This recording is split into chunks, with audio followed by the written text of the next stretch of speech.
El Plan CAIF, creado en 1988 y que este año celebra su aniversario número 35, es considerado una de las políticas de Estado más emblemáticas. Los gobiernos de todos los partidos lo han utilizado como una pieza clave en la protección a la primera infancia.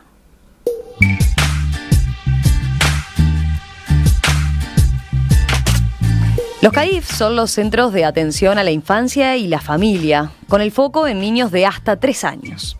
Se gestionan a través de alianzas entre el Estado, representado por el INAU, y las organizaciones de la sociedad civil que administran los establecimientos. De acuerdo a la web del INAU, hay 474 centros CAIF operativos en todo el país. Asisten unos 88.000 niños. ¿Qué elementos los convirtieron en el emblema que es hoy? ¿Cómo evolucionó y qué caminos quedan por recorrer? Vamos a conversarlo en los próximos minutos en una mesa especial aquí en Perspectiva con distintos actores que han pasado a lo largo de los años por lo que ha sido el Plan CAIF. Saludo en primer lugar a quien está a distancia, a Juan Miguel Petit, que integró el entonces Consejo del Niño al momento de la creación del Plan CAIF. Doctor Petit, ¿qué tal? Buen día, un gusto. Encantado de estar con ustedes acá, no presencialmente porque estoy en una recorrida, pero para aportar una grajea de cómo empezó todo eso. Buenísimo. También nos acompaña Marisa Linder, que presidió el INAU en el anterior periodo de gobierno. Marisa, ¿qué tal? Realmente. Gracias. Y hablar de este tema que siempre nos alegra. También nos acompaña la actual directora general del INAU, Dinora Galo. Bueno, muchísimas Dinora, bienvenida. Muchas gracias por la invitación y para nosotros obviamente que es un placer venir a conversar de este tema porque son las cosas lindas donde el Estado ha venido fortaleciendo a través de todos estos años para la protección integral, especialmente de los más vulnerables. Y también nos acompaña la directora del programa Primera Infancia del INAU, Laura Enciso. Laura, bienvenida también. Bueno, buenos días, es un gusto compartir con parte en esta mesa, destacando también que no está presencial, pero Petit, que ha sido parte de la historia, y a la directora también que estuvo en el ejercicio, Marisa Lindner, así que es un gusto y acompañada con la directora general actual, para poder, contar en qué estamos en el hoy, ¿no?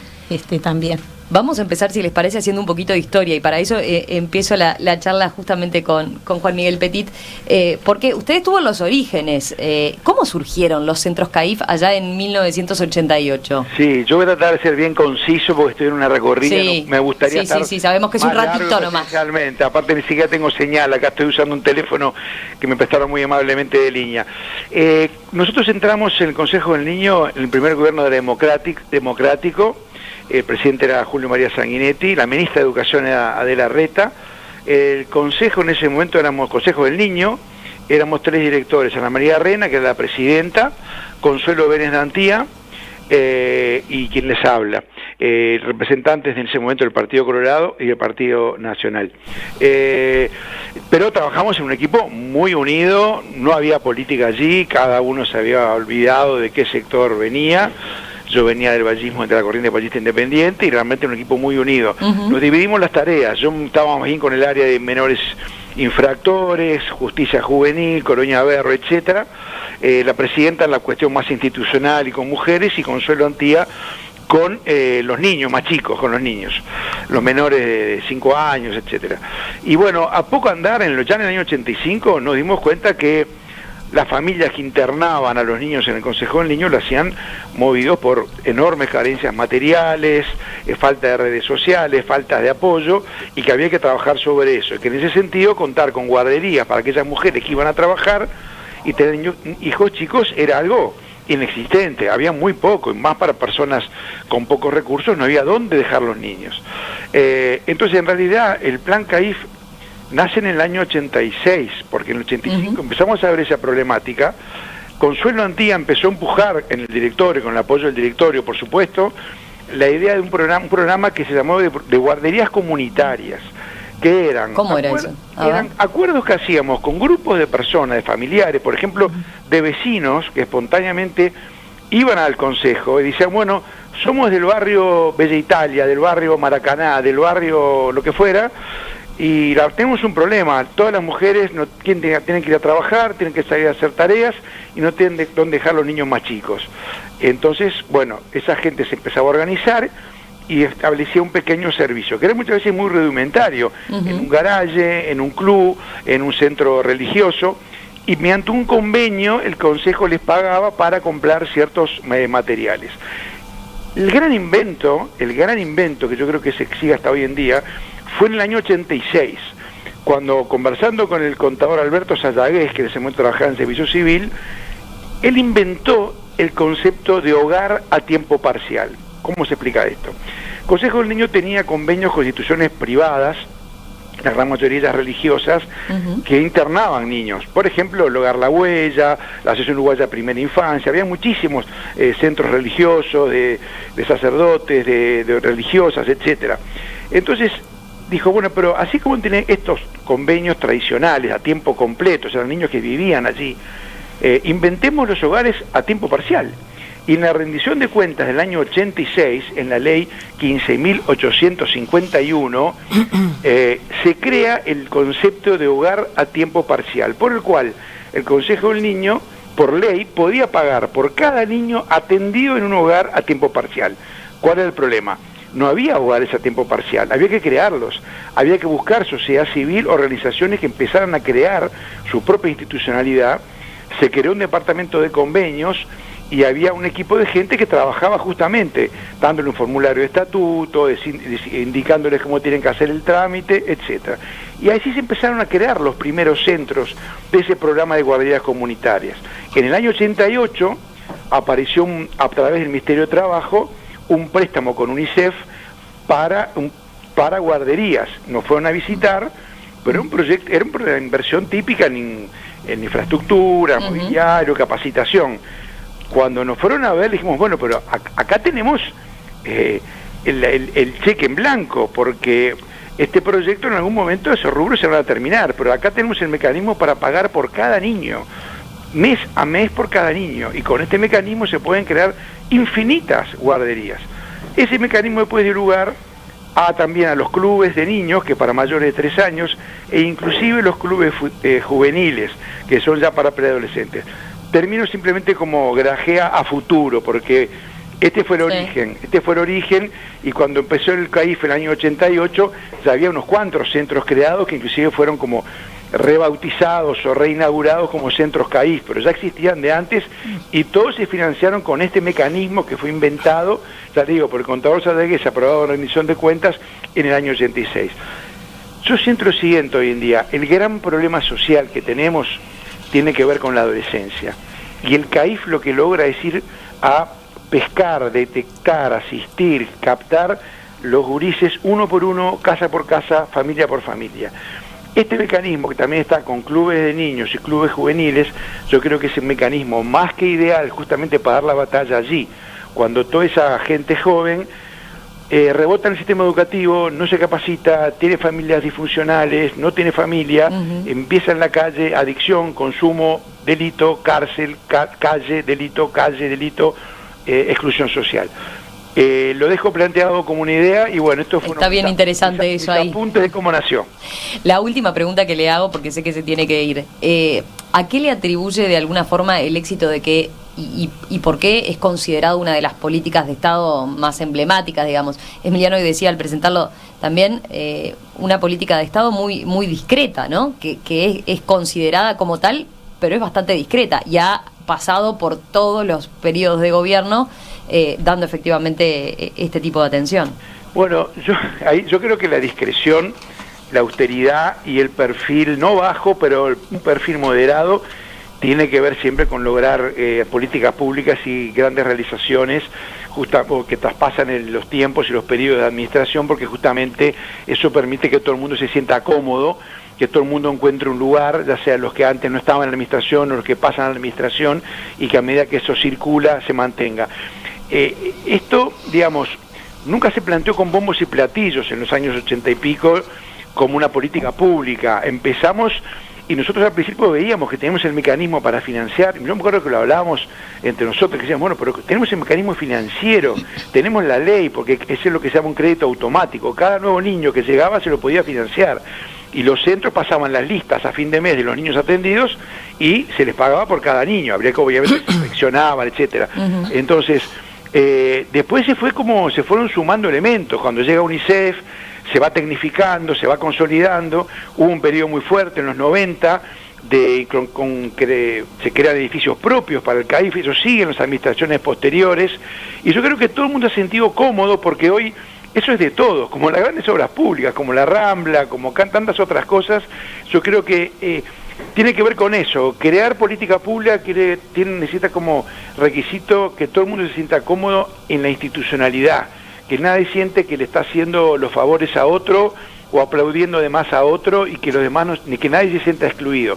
Es difícil, acá yo creo que hubo muchos hasta factores a veces de suerte y sobre todo claves personales también. Yo creo que en la base de la institucionalidad de la política pública también está construir redes de relacionamiento entre personas que siempre van a pensar distinto, que son de partidos políticos diferentes, de filosofías, hasta de religiones diferentes, pero que los mueve una finalidad última que es muy valiosa. Yo creo que pasa un poco por ahí. Doctor Juan Miguel Petit, comisionado parlamentario para el sistema carcelario, director del Consejo del Niño e Instituto Nacional del Menor allá entre 1985 y 1990. Muchas gracias, Juan Miguel, por estos minutos esta mañana. Gracias a ustedes, un abrazo a todos los colegas, que en esto somos todos colegas, y ustedes también, los periodistas, un abrazo a todos. Gracias. Gracias. Qué bueno. Les pregunto a ustedes ahora, esa pregunta, en pocas palabras, porque después vamos a profundizar en cada uno de los elementos, ¿no?, que tiene, pero ¿a qué le atribuyen eso? Que se ha considerado una política de Estado que ha trascendido estos 35 años. ¿Marisa? A que creo que tenemos que poner en escena a los protagonistas, que son los niños y niñas menores de 5 años al inicio, hoy ha avanzado eso, y a sus familias.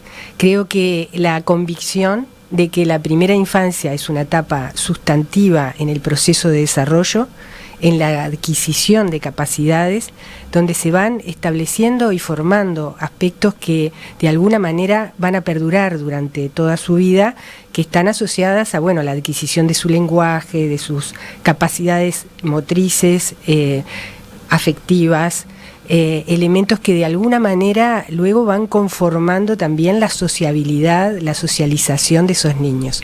Entonces ese es un elemento que creo que es unificante para toda la sociedad, de aprendizajes, porque en definitiva creo que todos en nuestras distintas formas de ser, de pensar, de sentir, estamos convencidas y convencidos de que es una etapa donde es necesario como sociedad poder poner todos nuestros esfuerzos. Y a partir de eso, también el reconocimiento que existe un problema social en nuestro país muy importante, reconocido desde el año 88, que tenía que ver con los niveles de pobreza infantil. Nosotros en esa época estábamos en un pico muy importante, por eso surge esta política. Estábamos hablando de más de un 50% de pobreza infantil. Luego tuvimos mejoras y luego nuevamente en el 2002, que fue un momento de crecimiento también muy importante de la política pública, porque llegamos casi a un 60% de pobreza infantil. Y hoy, que hemos avanzado como sociedad, que hay mejores indicadores, de todas formas tenemos un problema muy importante, que es ese casi 22% de niñas y niños menores de 5 años que están en situaciones de pobreza. Y lo otro que quiero plantear es que en este sentido el plan CAIF tiene esa cuestión que nos ha involucrado a todos en los distintos periodos de gobierno, porque también es una política con movilidad.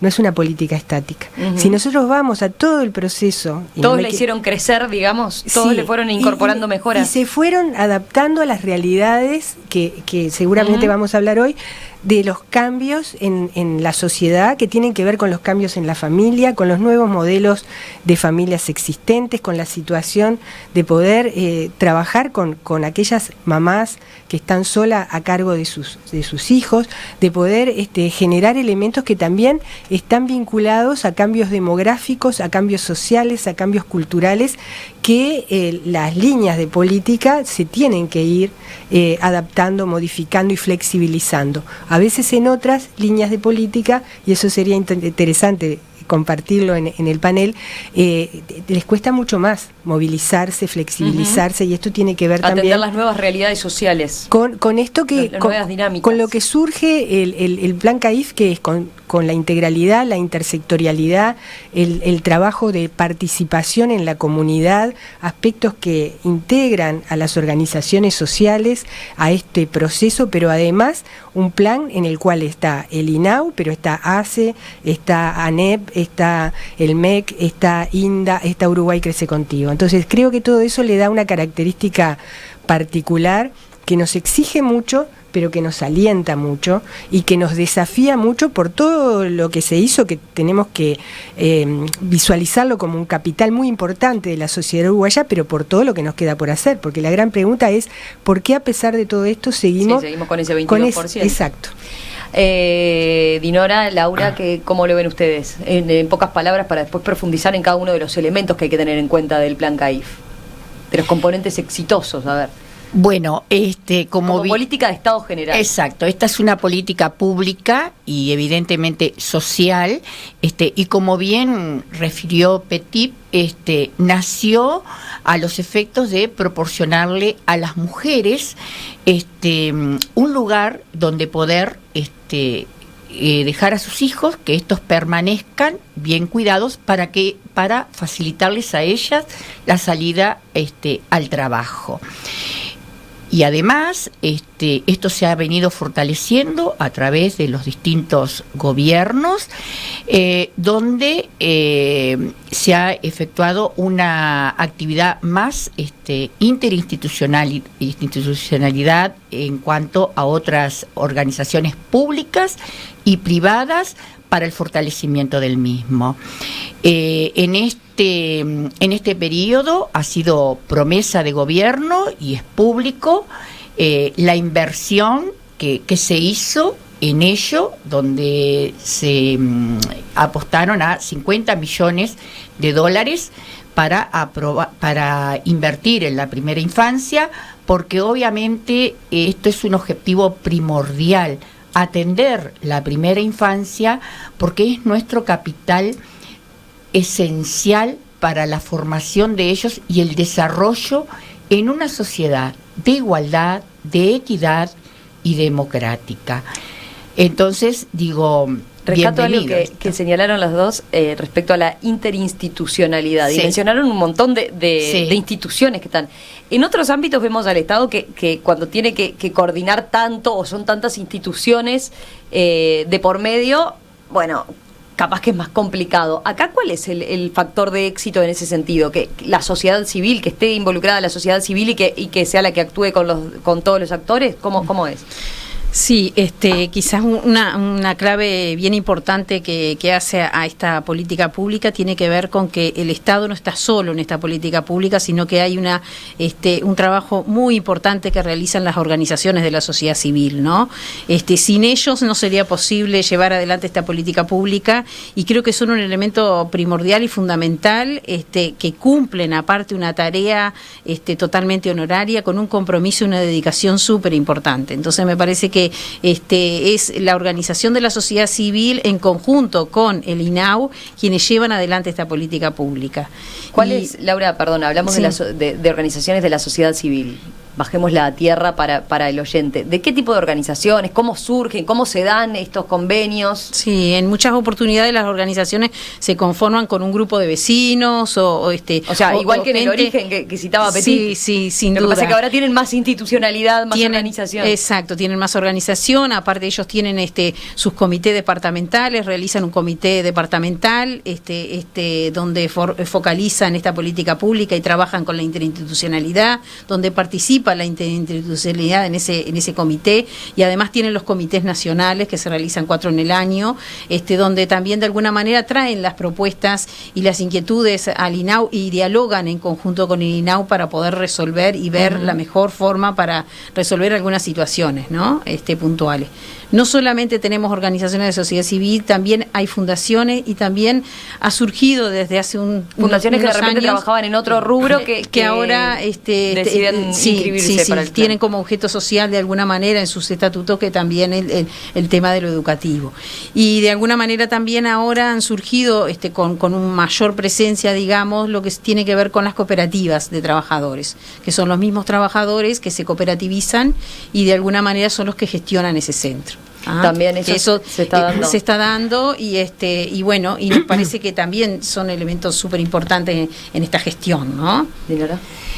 No, yo quería aportar a lo que la directora del programa de Primera Infancia ha expresado, que estas organizaciones civiles, cooperativas, fundaciones, se constituyen en primera instancia con personería jurídica, porque es necesario una conformación jurídica dentro de la propia sociedad para poder llevar adelante estos proyectos. Y hay toda una estructura donde confluye para proporcionar la mejor atención precisamente a esa población más vulnerable y a esas familias, y que no es, como ya se dijo, una cuestión caprichosa en cuanto a la a la creación de las estructuras en determinadas zonas y barrios,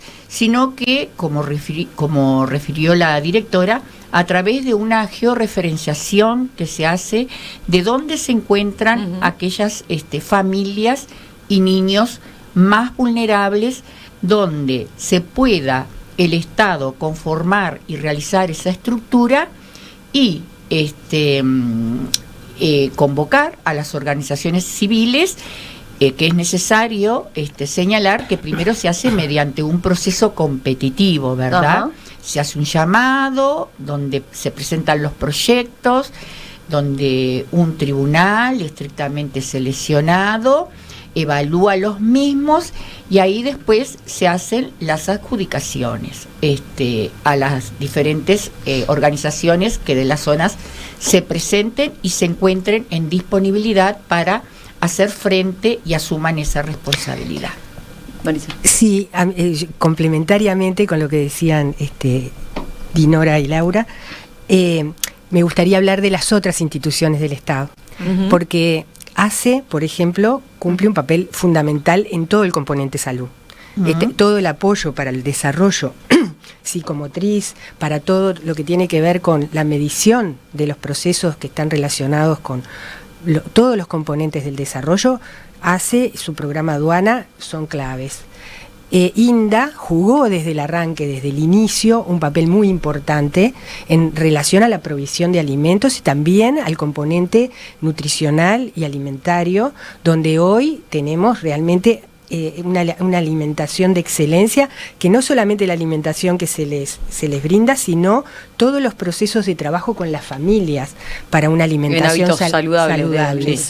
ANEP y el MEC juegan un papel sustantivo. Básicamente esto se ha venido trabajando durante mucho tiempo, pero la Ley de Educación del 2008 tiene un componente muy importante al reconocimiento de la primera infancia como un eje del proceso educativo incorporado en la educación.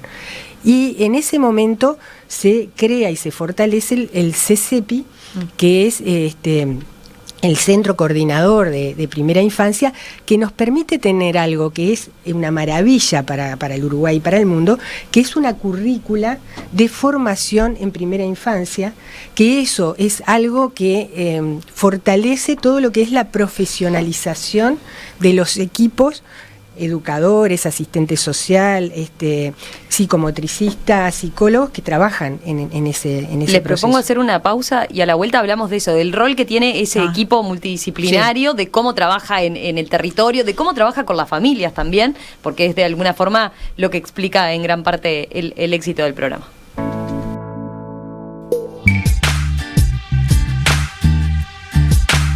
Los centros de atención a la infancia y a la familia, el Plan CAIF. El Plan CAIF cumplió 35 años de existencia. Fue creado en 1988, pocos años después de la restauración democrática, y se lo coloca como un ejemplo de política de Estado. Los gobiernos de todos los partidos han utilizado como una pieza clave en la protección de la primera infancia esta herramienta. Bueno, ¿qué elementos lo convirtieron al Plan CAIF en el emblema que es hoy? ¿Cómo evolucionó y qué caminos quedan por recorrer? De eso estamos conversando esta mañana aquí en Perspectiva.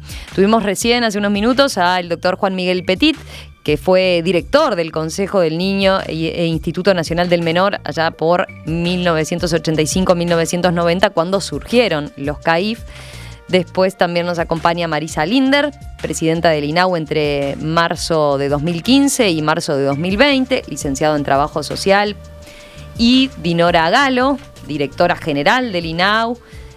También nos acompaña Laura Enciso, directora del programa de Primera Infancia del INAU. Para repasar algunas características, a ver, porque tenemos tantas cosas para hablar y que explican un poco el éxito de esta política pública. A la mayoría de estos 88.000 niños que acuden a los CAIF, ¿cuántas horas van? Bueno, estuvimos trabajando en una reestructura de los centros para poder también dar respuesta a algunas demandas que teníamos en los territorios, y porque algunos grupos eran de 4 horas y otros de 8 horas, si bien ya veníamos trabajando con 8 horas, pero lo que se trabajó fue puntualmente en algunas situaciones, en algunas zonas con mayor demanda, poder tener la atención de las 8 horas. Y en este cambio que se hizo de la estructura, que le llamamos UNAT nosotros, que es unidades de atención, se modificó un poco el modelo pensando la demanda de la población, atendiendo la demanda de la población. Hoy uno piensa, 4 horas es poco, ¿no? Para por ejemplo, lo que es eso, que la madre ve y que el padre puedan ir a trabajar, ¿no? Y dejar tranquilos al niño, a la niña ahí, ¿no? Sí, sin duda. Entonces la idea, la tendencia es a ir a llevarlos a 8 horas. Sí, estamos trabajando en eso. No todas las familias demandan las 8 horas también. Hay familias que te demandan menos. Lo que sí se trabajó ahora es en la inclusión, en incorporar mayor cantidad de niños que tienen que ver con la atención diaria de 1 año. Porque si bien tenemos Experiencias Oportunas que va de 0 a 2, ¿cómo es? Es un programa oportuna, es un programa particular, es ¿no? Un programa que está dentro mismo de lo que es el centro CAIF, que lo lleva adelante una psicomotricista con una educadora de Experiencias Oportunas, donde se realizan talleres semanales de 3 horas con las familias, se hace espacios de reflexión con las familias, de distintas temáticas que la familia demande, y un espacio. Pero van de una vez a la alimentación. Semana nomás. Van a ver una vez a la semana. Y son con los niños un más acompañante, pequeños, con una familia, con la familia. Con la familia. Van acompañados de algún referente familiar, ¿no? O referente afectivo, más que nada, ¿no? Ahí porque ya muchas veces empiezan a tener un vínculo con ese CAIF. Ahí comienza el vínculo con el CAIF, y que después son los niños que después pasan a la atención diaria, que es el otro programa, Experiencia Oportuna y Atención Diaria, Educación Inicial. Capaz que una cosa que quería como resaltar, que lo traía un poco Marisa Ligner, era el tema de la interinstitucionalidad. Se viene trabajando con ACE también en el tema de la incorporación del trabajo con las embarazadas, que está estipulado dentro del convenio marco, donde el equipo técnico del CAIF trabaja en conjunto con una partera o a veces con auxiliares de enfermeras o de las policlínicas o con el pediatra, donde se trabaja de alguna manera toda la preparación para el parto, y se acompaña ese proceso desde el CAIF también. Se los invita incluso a ir a los centros, a conocer el espacio de Experiencias Oportunas, se habla sobre la temática del desarrollo, todos esos aspectos que después generalmente son como los posibles niños también, que después ingresan a los centros. Es una forma de captar ahí. Es una forma de captar. Y de empezar a generar ese vínculo con la familia, y que la familia vaya también adquiriendo conocimientos en materia de cuidados. Sí, y capaz que una cosa importante era resaltar que que ahora llevamos alrededor de 46 centros que ya tienen incorporado el tema de la atención diaria de 1 año, se hizo como piloto en su momento, ahora y se ha venido evaluando el grado de satisfacción que las familias tienen en la atención del niño tan pequeño, ¿no? De 1 año, ¿no? Que a veces cuesta también desprenderse, porque no siempre uno puede brindar la atención, pero capaz que las familias también a veces le cuesta desprenderse de su hijo tan pequeño en estos primeros inicios, pero bueno, hemos tenido unas muy buenas experiencias en los centros de la atención diaria de un año. Hoy en día, si lo miramos en territorio, ustedes hablaban de la georreferenciación que se utiliza, ¿no? Para establecer un nuevo CAIF se mira en el territorio la cantidad de niños que hay con determinadas necesidades para abrir ese centro y para iniciar ese vínculo con una organización civil que lo lleve adelante. Pero efectivamente, o sea, se han ampliado a todo el territorio e incluso dentro de Montevideo, por ejemplo, a muchos barrios. Sí, la ampliación, la georreferenciación fue a nivel país, lo cual nos permitió ver en todos los departamentos donde tenemos la mayor concentración de niños que no asisten, que cobran las prestaciones a FAMPE, todas las prestaciones del MIDE, pero que no llegan a ningún centro educativo. Y ahí nos permitió planificar. Incluso, con los datos del MIDES lo cruzamos con los datos del MIDES, que eso nos permite tener el dato de dónde están los niños. Pero hoy en día, por ejemplo, hay CAIF que no están en barrios de contexto vulnerable, ni mucho menos, ¿no? Tenemos, pero no son muchos. La mayoría están en los contextos más. ¿no? Y o sea, la prioridad sigue siendo, por supuesto, la atención a esos niños. Primero y segundo quintil. Y bien. Una cosa que es importante destacar también, que siempre esta política pública atendió también a lo que implica la ruralidad, ¿no? Nosotros no solamente tenemos centros urbanos, sino que tenemos centros rurales, le decimos nosotros, que están en aquellas localidades con una población menor de 500 habitantes, que nos permite también llegar a esta población.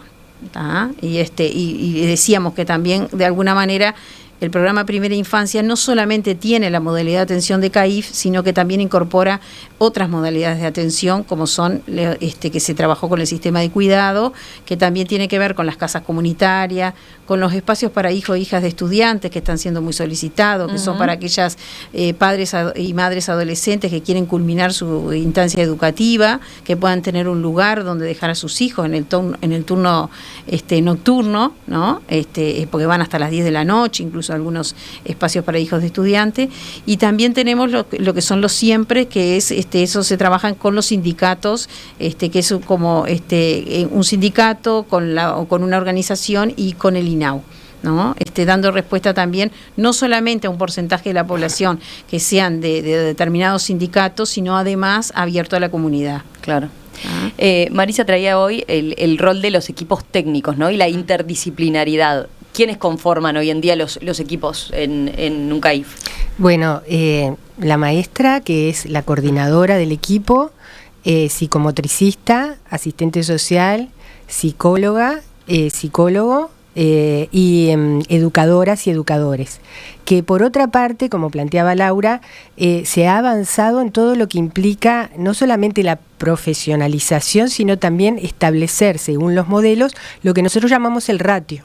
Es decir, cuántos educadores tiene que haber por niños y cuántos según el momento de su trayectoria vital. Es distinto si son bebés, es distinto, digamos, al año, a los 2 años. Eso es algo que realmente ha avanzado mucho, que está protocolizado, que está establecido, que está definido en los distintos modelos y que de alguna forma es como a lo que queremos aspirar en todo lo que hace a la política pública de la infancia.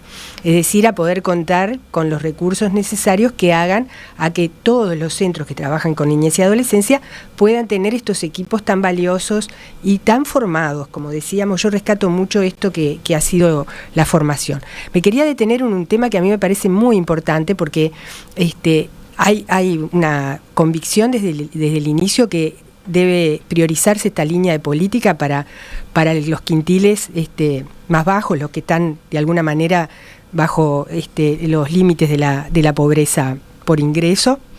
Pero nosotros, este país ha trabajado para la universalización de la política. Y esto es muy importante porque de alguna manera hoy la oferta pública es mayor que la oferta privada y es de mayor calidad que la oferta privada. Y esto nos enorgullece de alguna forma. Bueno, eso yo lo traía, un comentario que les hacía fuera de micrófono es, hay situaciones de familias que pudiendo claramente pagar un jardín, dicen, no, pero la verdad yo quiero mandarlo a un CAIF, quiero que tenga un cupo en el CAIF por el servicio y por la atención que recibe allí. Exactamente, y ese es un tema que hoy es un gran avance y también es un desafío para que no queden afuera los niños que de alguna manera requieren de estos servicios. Esto supongo que en la gestión debe ser un tema sumamente complejo, pero que ya lo veíamos, y fundamentalmente en el interior. Yo quería resaltar en esto que la georreferenciación de donde están los niños y donde están las familias y donde están los mayores niveles de pobreza se concentra en el cinturón muy fuerte. En el área metropolitana tiene que ver con algunos municipios y algunas localidades de Montevideo y de San José y del norte. Nosotros tenemos un avance que yo creo que ahora no me perdí un poquito de cómo es la cobertura, pero básicamente Montevideo sigue siendo un departamento donde requerimos mucho más presencia de los CAIF. Y es increíble, pero en esto hemos tejido mucho más nuestras redes en el interior y sobre la base de las demandas que muchas veces en Montevideo, que por razones muchas veces de gestión, ¿no? De falta de terrenos, de cuestiones que hacen a cómo dar esa respuesta. Pero Montevideo sigue siendo un desafío importante.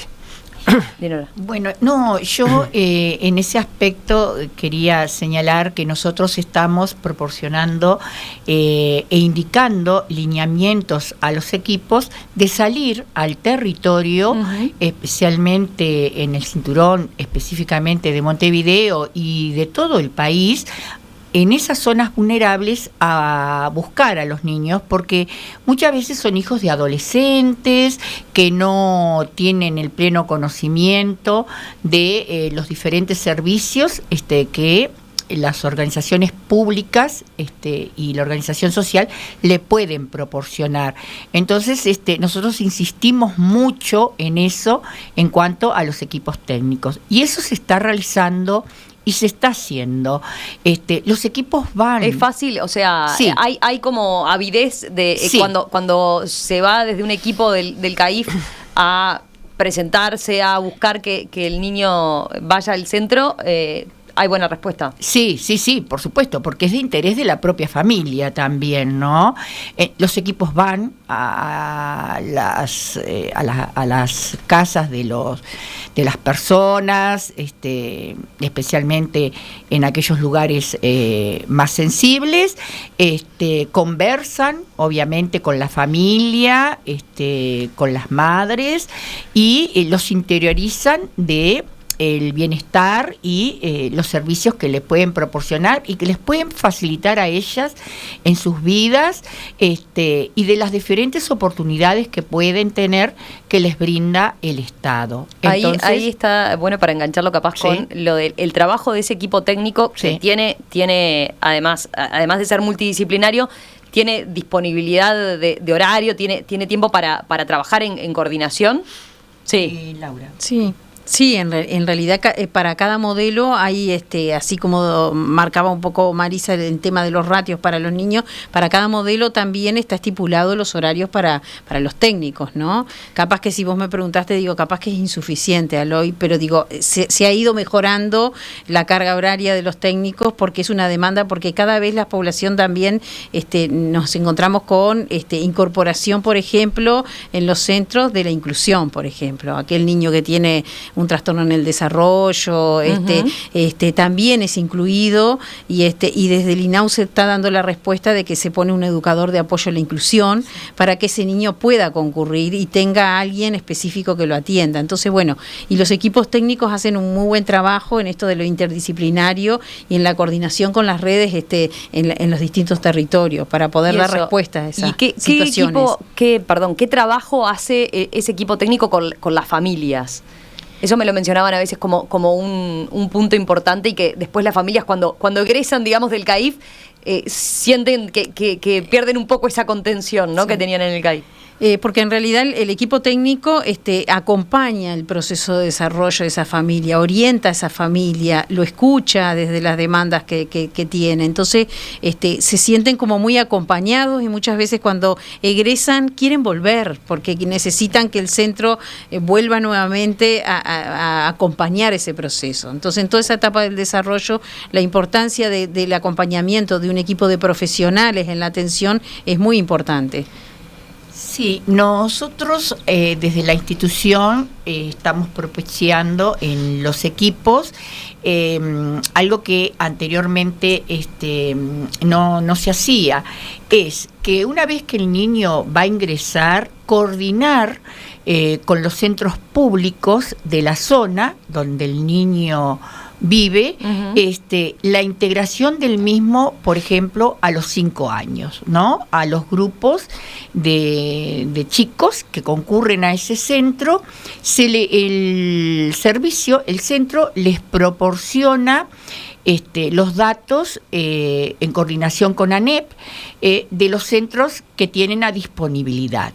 Tal es así que también se les brinda a las familias una entrevista y el ir a ver y concurrir a los centros del ámbito de residencia a fin de que los papás opten en aquellos centros que aspiran de la enseñanza pública a que sus hijos asistan, y especialmente para continuar con ese relacionamiento que los niños tienen desde el centro, claro, CAIF, que no se cortara así, que no se corte abruptamente. Esa es una opción en la que trabajamos y en la que hoy actualmente se está tratando de intensificar, pero que ya está puesta en funcionamiento. Y después es el papá que opta, sí, la enseñanza pública o la enseñanza privada, pero generalmente, como hablamos de personas de niños vulnerables, entonces los ámbitos son de la enseñanza pública, donde los papás van a los diferentes escuelas o centros de jardines de infancia gestionados por ANEP. Tengo varios mensajes. No, simplemente complementar. Sí. Hay un tema que tiene que ver con las pautas de crianza y con los distintos programas que se han venido desarrollando. Yo recuerdo Parentalidades Comprometidas, que fue un programa que es sumamente relevante en esto, que sabemos que coincidimos mucho con Dinora, en todo lo que tiene que ver con los procesos de incorporación de los papás también a la crianza, es decir, la corresponsabilidad social del cuidado. Porque en esto de poder generar, es un servicio, pero lo que a nosotros nos interesa es cambiar los procesos con los cuales los adultos nos relacionamos con los niños. Y por eso es tan importante las pautas de crianza, todo lo que tiene que ver con la incorporación de la comunicación y del lenguaje, porque en oportunas, por ejemplo, la psicomotricista trabaja con la mamá y los papás para que miren al niño, para que jueguen, o sea, se generan aprendizajes para los propios padres que cambian la vida de los adultos también, porque acá estamos cambiando la vida de los niños, pero también la de los adultos referentes, en las formas de comunicarse, de poder generar procesos que de alguna manera son muy importantes también para revertir procesos familiares. Sé que tengo poco tiempo, pero 2 temas que son fundamentales. Uno tiene que ver con las violencias, cómo los CAIF han venido incorporando instrumentos, pautas y protocolos para el abordaje de las situaciones de violencia. No olvidemos que las familias siguen siendo el elemento de mayor riesgo para un número muy importante de niñas, niños y adolescentes. Por lo tanto, esos aprendizajes y revertir pautas de crianzas violentas en los procesos de acompañamiento de los referentes adultos es fundamental. Y el otro tema que me parece que es muy importante desde el punto de vista que también se colocó desde el Sistema Nacional Integrado de Cuidados, que son los asistentes personales para la discapacidad. Este tema es un tema sustantivo porque es preventivo, pero por otra parte porque puede transformar la vida de un niño que tiene una situación de discapacidad, porque si se puede detectar de manera temprana y si se puede acompañar, que esto los equipos muchas veces no lo pueden sostener, es absolutamente clave para revertir situaciones que de alguna forma con determinados apoyos se pueden lograr. Me parece muy importante violencias y discapacidad, ¿no? Como tema. Claro.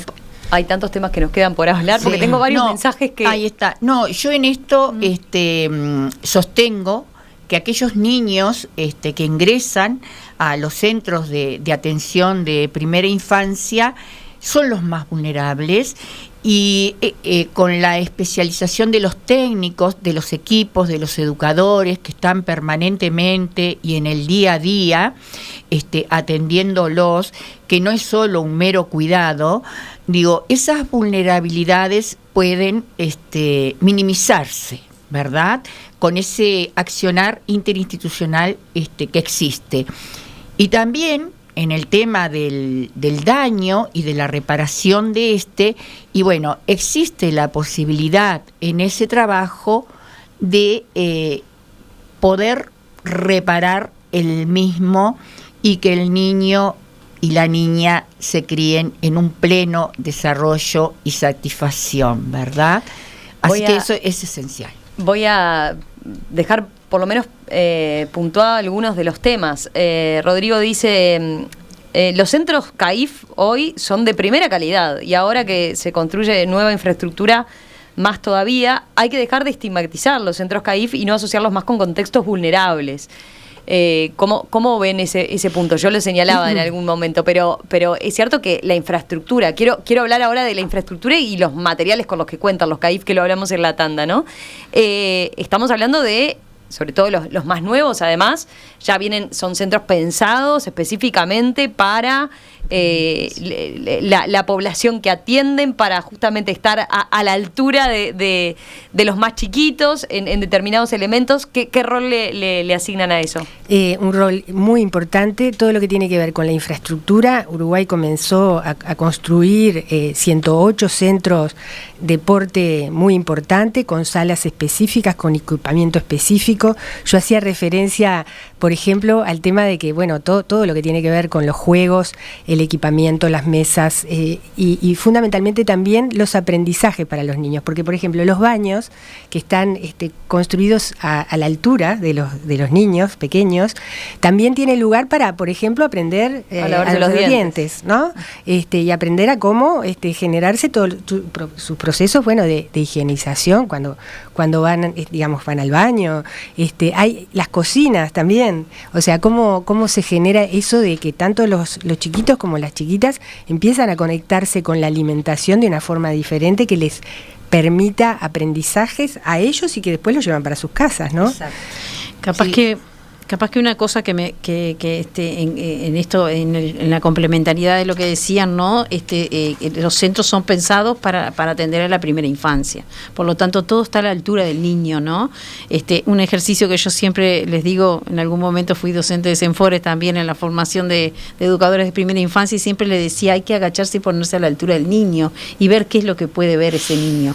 Y bueno, y las ventanas, todo está a la altura de ellos, ¿no? Esto que decían, el baño a su altura, que eso permite también un proceso de autonomía muy importante en el niño que es parte del desarrollo.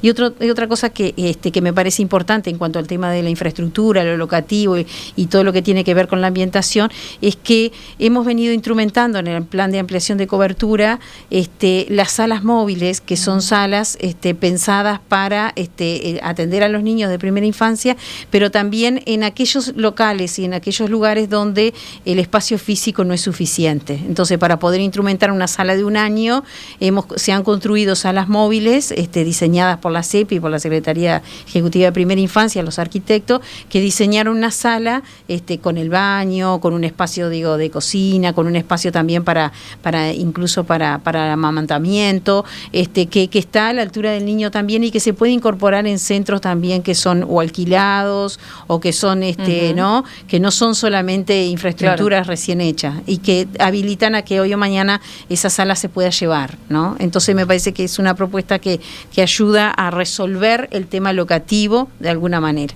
Tenemos solo una cosita. No, yo quiero agregar que en esto y en la posibilidad de la construcción de los centros colabora mucho todo el Estado, ¿no? Entre ellos principalmente las intendencias en la proporción de en darnos terrenos en la modalidad de comodato, la Suprema Corte de Justicia en la modalidad de donación, ANEP, todos aquellos organismos públicos donde el INAU detecta, de acuerdo a la georreferenciación, la posibilidad de la construcción de un CAIF, se empiezan a activar mecanismos a fin de detectar terrenos y especialmente que pertenezcan a diferentes entidades públicas que se encuentren ociosos, y ahí entonces empezar a hacer una gestión para obtener el mismo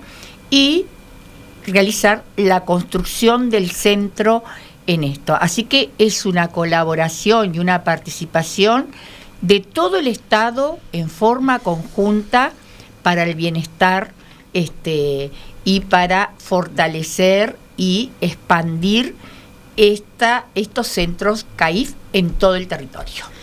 Capaz que una cosa importante a resaltar, y en el comienzo lo traía, que esta política pública, de alguna manera entre el Estado y la sociedad civil, y una cosa que no nos tenemos que olvidar también es que desde el Estado también hay un rol fundamental, importantísimo que cumple, que son los supervisores, que son aquellos que son el equipo, que son un equipo de profesionales todos, en distintas áreas sociales, educativas, educadores sociales, trabajadores sociales, maestros, psicólogos, que de alguna manera son quienes acompañan el proceso de gestión desde el proyecto de centro, desde escuchar a ese equipo, desde orientarlos en toda su práctica educativa, ¿no?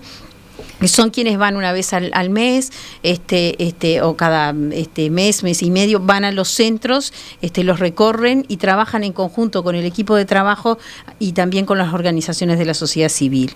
Y son quienes son los ojos, digamos, en el territorio, los que tienen y hacen un trabajo como muy profesional, y me parece que eso es súper importante destacarlo, porque es una tarea muy enriquecedora, y que realmente nos traen un insumo súper importante, y además realizan en algunas oportunidades algunas evaluaciones en los centros, que eso nos ha dado como datos para poder pensar y cómo seguir mejorando la calidad de la atención.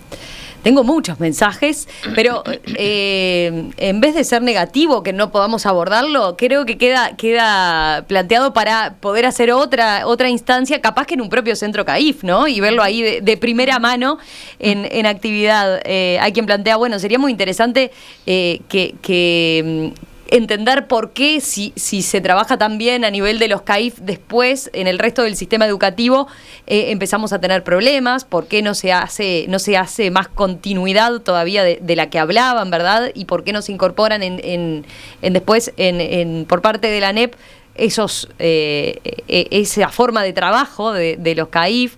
Hay quien plantea, bueno, ¿qué pasa? ¿Por qué no hay fonoaudiólogos incorporados a los equipos?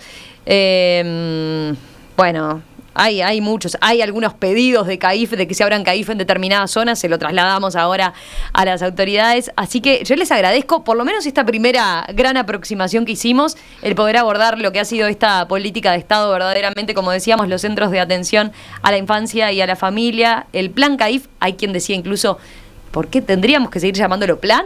¿O podría ser ya CAIF nomás? Ahí pusiste un tema que tiene que ver con los nombres, que son muy apropiados. O sea que hay mucha pertenencia, entonces cambiar el nombre no es fácil. Todo un tema, pero a su vez sí le podemos dar contenidos de política pública. Creo que en eso hemos avanzado, de que sea una política pública donde también todos los centros, no todos estos que planteaba Laura, que tengan como distintas diversificaciones, pero que la calidad sea la misma. Y lo que planteaba el oyente de la calidad, de la continuidad de la trayectoria educativa y de cuidados, que son dos componentes que deben seguir a lo largo de todos los procesos que vinculan Teníamos a niñas, que traer niños, ahí ¿no? la idea de Juan Miguel Petit, ¿no? Sin duda. De cómo seguir ese trabajo del CAIF, en centros juveniles, por ejemplo, ¿no? Y más adelante. Claro, yo, si me permitís, solo una pequeña acotación. En el último seminario con motivo de los festejos del Plan CAIF, de los 35 años que organizó la directora del programa de primera infancia, asistieron figuras relevantes y especialmente neurocirujanos, donde destacaban la importancia de la asistencia de los pequeños a los centros CAIF. No es lo mismo en el aprendizaje y en los aprendizajes positivos de los niños que asisten al Plan CAIF que aquellos que nunca asistieron a un sistema de aprendizaje en la primera infancia. Buenísimo, queda consignado también. Pero la seguimos, ¿les parece? Totalmente. Un gusto. Dinora Galo, directora general del INAU, Laura Enciso, directora del programa de primera infancia, Marisa Linder, presidenta del INAU entre 2015 y 2020. Gracias a las tres, y a Juan Miguel, por supuesto, a Juan Miguel Petit también por haberse sumado al inicio de esta charla. La retomamos en cualquier momento. Muchas gracias. Muchas gracias. Buena jornada.